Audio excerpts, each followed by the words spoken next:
Hey Terps, campus transportation is available for you 24/7. NITE Ride can help you get around campus safely at night. NITE Ride is Shuttle's on-demand service that runs from 5:30 p.m. to 7:30 a.m. 7 days a week when the university is open. NITE Ride serves the immediate campus community, offering rides to and from anywhere in the service area. To get started, first download the app. Once you open the app, you'll go to Settings and tap Login. Choose to log in with your university account and select the University of Maryland.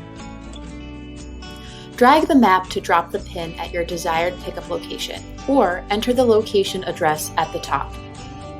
Then enter the drop-off location address and tap Request Ride. Confirm your pickup location by matching the pin with the target. Your trip will book after you've confirmed, and you should receive an estimated pickup time. A tip for the new NITE Ride user: NITE Ride can get busy, so give yourself at least 30 minutes to get where you're going. Visit our website to learn more about NITE Ride.